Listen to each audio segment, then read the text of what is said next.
Luke had tried to keep the emotion out of his voice, but based on Zane's quick, "What?" he hadn't succeeded. "She told me last night after the party. She's moving to Texas in June. Her parents have a big ranch, and they're fixing up a small house on the property. The kids will have their own horses, and they'll have cousins and uncles and aunts and grandparents." Luke gave up on trying to make it sound wonderful. "But what about Thad's parents?" "Thad's parents lived in Virginia, a short 2 hours away. The move would devastate them. But Luke would bet his next 5 Americanos that Zane was using them as an excuse to keep from saying what he wanted to say. What about us?"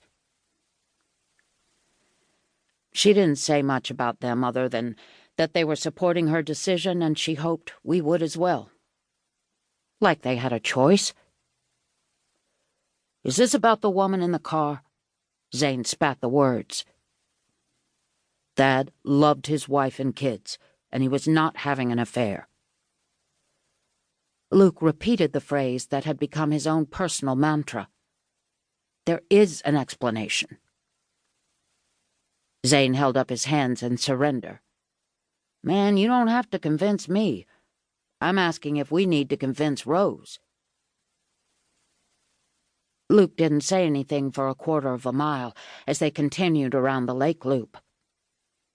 The late April morning was cool and crisp, with a faint hint of something floral in the air. It was shaping up to be a beautiful day in North Carolina. Maybe he would see if Betsy and Bobby could go fishing this afternoon. He'd promised them he would take them sometime, back when he thought he had all the time in the world. Not less than 6 weeks. He couldn't blame Rose. Wouldn't. But it still hurt. Was Zane right? Did they need to try to convince Rose? "I don't think this is about the woman in the car. Not directly. I don't think she suspects that of infidelity. I think she suspects us of keeping her in the dark." "She's no more in the dark than the rest of us." Zane swiped at a branch. "That was up to something. I don't believe for a second that there was anything inappropriate going on, but whatever he was doing, it got him killed." They finished the run with no more conversation. What more was there to say that they hadn't already covered 1,000,000 times? Luke slowed to a walk, and they exited the tree line and approached the parking lot. Zane fell into step beside him. They were 15 feet away from Zane's car, the finest late-model sedan the U.S. Secret Service had to offer, when a shot split the air and Zane hit the ground. Luke dropped beside him. Another shot, and the ground spat dirt into Luke's face.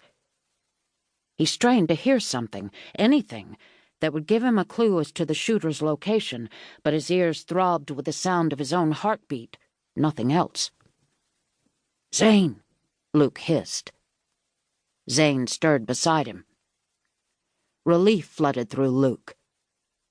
"You hit?" "Arm. You?" "Missed me. Can you move?" "Do I have a choice?" Both men crawled toward the relative safety of Zane's car.